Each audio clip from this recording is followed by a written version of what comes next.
Hello, ഷാനുസ് kitchen വ്ളോഗിലേക്ക് എല്ലാവർക്കും സ്വാഗതം. ഇന്നത്തെ റെസിപ്പി പൂരിയുടെയും ചപ്പാത്തിയുടെ കൂടെയൊക്കെ നമുക്ക് കഴിക്കാൻ പറ്റിയിട്ടുള്ള ഒരു അടിപൊളി മുട്ടക്കറിയുടെ റെസിപ്പിയാണ്. നല്ല കൊഴുത്ത ചാറോട് കൂടിയിട്ടുള്ള ഒരു സൂപ്പർ ടേസ്റ്റിലുള്ള ഒരു കറി തന്നെയാണ്. അപ്പോൾ നമുക്ക് വീഡിയോയിലേക്ക് പോകാം. അപ്പോൾ അതിന് വേണ്ടിയിട്ട് ഒരു പാൻ സ്റ്റൗവിൽ വയ്ക്കുക. ഇതിലേക്ക് 1 ടേബിൾ സ്പൂൺ വെളിച്ചെണ്ണ ഒഴിച്ചു കൊടുക്കുക. എന്നിട്ട് നന്നായിട്ട് ചൂടായി വരുമ്പോൾ ഇതിലേക്ക് 1.5 സവാള ഇതുപോലെ കട്ട് ചെയ്ത് ഇട്ട് കൊടുക്കുന്നുണ്ട്.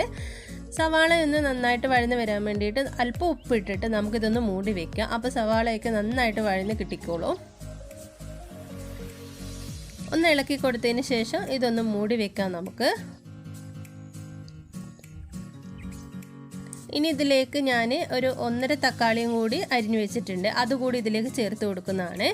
എന്നിട്ട് രണ്ടും കൂടി നന്നായിട്ടൊന്ന് മിക്സ് ചെയ്തതിന് ശേഷം വീണ്ടും ഒന്ന് അടച്ചു വെക്കാം. അപ്പോൾ രണ്ടും നല്ലതുപോലെ ഒന്ന് വഴന്ന് കിട്ടിക്കോളും.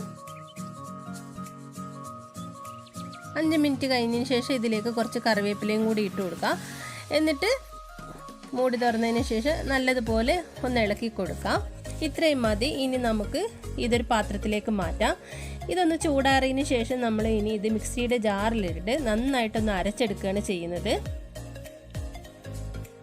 മിക്സിയുടെ ജാറിലേക്ക് ഇട്ട് കൊടുക്കാം. കുറച്ച് വെള്ളം കൂടി ചേർത്തിട്ട് നന്നായിട്ട് ഇതുപോലെ ഒന്ന് അരച്ചെടുത്തിട്ടുണ്ട് ഞാൻ. ഇതങ്ങോട്ട് മാറ്റി വെക്കാം. സെയിം പാനിൽ തന്നെ 1 ടേബിൾ സ്പൂണും കൂടി വെളിച്ചെണ്ണ ഒഴിച്ചു കൊടുക്കാം. ഇതിലേക്ക് ഒരു 2 പച്ചമുളക്, 2-3 പച്ചമുളക്, ഒരു 4-5 വെളുത്തുള്ളി, ഇഞ്ചി, കറിവേപ്പില എല്ലാം കൂടി ഇട്ട് കൊടുക്കുന്നുണ്ട് ചെറുതായി അരിഞ്ഞിട്ട്. ഇനി ഇതിലേക്ക് 1/2 ടീസ്പൂൺ മഞ്ഞൾപ്പൊടി ഇട്ട് കൊടുക്കാം. 1 ടേബിൾ സ്പൂൺ മുളക് പൊടി ചേർത്ത് കൊടുക്കാം. 1/2 ടീസ്പൂൺ കുരുമുളക് പൊടി കൂടി ചേർത്ത് കൊടുക്കാം. 1 ടേബിൾ സ്പൂൺ മല്ലിപ്പൊടിയും കൂടി ഇട്ട് കൊടുക്കാം. ഇതിൻ്റെ പച്ചമണം മാറുന്നത് വരെ നന്നായിട്ടൊന്ന് ഇളക്കി യോജിപ്പിച്ചതിന് ശേഷം നമ്മൾ നേരത്തെ അരച്ച് വെച്ചിട്ടുണ്ടായിരുന്ന തക്കാളിയും സവാളയും വഴറ്റി അരച്ച് വെച്ചിട്ടുണ്ടായിരുന്ന ആ ഒരു പേസ്റ്റ് ഇതിലേക്ക് ചേർത്ത് കൊടുക്കാം. എന്നിട്ട് ആ മിക്സിയുടെ ജാറിലേക്ക് തന്നെ കുറച്ച് വെള്ളം കൂടി ഒഴിച്ചിട്ട് അതും കൂടി ഇതിലേക്ക് നമുക്ക് ഒഴിച്ചു കൊടുക്കാം. എന്നിട്ട് നല്ലതുപോലെ തിളച്ച് വരുന്ന സമയത്ത് നമ്മൾ നേരത്തെ പുഴുങ്ങി വെച്ചിട്ടുണ്ടായിരുന്ന മുട്ട അതും കൂടി ഇതിലേക്ക് ചേർത്ത് കൊടുത്തിട്ട് നല്ലതുപോലെ ഒന്ന് തിളപ്പിച്ചെടുക്കാം നമുക്ക്. ആവശ്യത്തിന് ഉപ്പും കൂടി ചേർത്ത് കൊടുക്കാം. നേരത്തെ ഉപ്പ് ചേർത്താണ് വേണം നോക്കിയിട്ട് ഇട്ട് കൊടുത്താൽ മതി. മുട്ട ചേർത്ത് കൊടുത്തിട്ട് ഒന്ന് തിളച്ചത് വരുന്നതുവരെ നമുക്ക് വെയിറ്റ് ചെയ്യാം. അപ്പോൾ മുട്ട ഇട്ട് കൊടുത്തതിന് ശേഷം ഒന്ന് ഇളക്കി കൊടുക്കാം.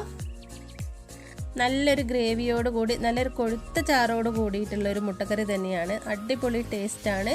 ഇത് പൂരിയുടെ ചപ്പാത്തിയുടെ കൂടെയും ചോറിൻ്റെ കൂടെയൊക്കെ നമുക്ക് കഴിക്കാവുന്നതേ ഉള്ളൂ.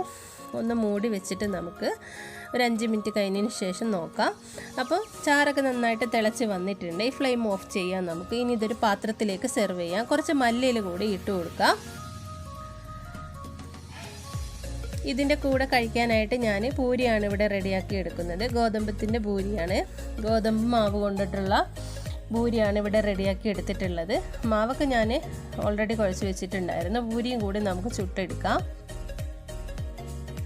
അപ്പോൾ എല്ലാവരും ഇതുപോലെ ഒന്ന് ട്രൈ ചെയ്ത് നോക്കുക. മുട്ടക്കറി നല്ല ടേസ്റ്റാണ്. ഇതുപോലെ നമുക്ക് നല്ല ഗ്രേവിയോടുകൂടി നല്ല കട്ടിയിൽ തന്നെ നമുക്ക് മുട്ടക്കറി റെഡിയാക്കി എടുക്കാവുന്നതേ ഉള്ളൂ. ഇതുപോലെ ആക്കി എടുത്തിട്ടുണ്ടെങ്കിൽ. അപ്പോൾ നിങ്ങൾ ട്രൈ ചെയ്ത് നോക്കിയിട്ട് നിങ്ങൾക്ക് ഇഷ്ടമായിട്ടുണ്ടെങ്കിൽ നിങ്ങളുടെ ഫീഡ്ബാക്കൊക്കെ അറിയിക്കുക.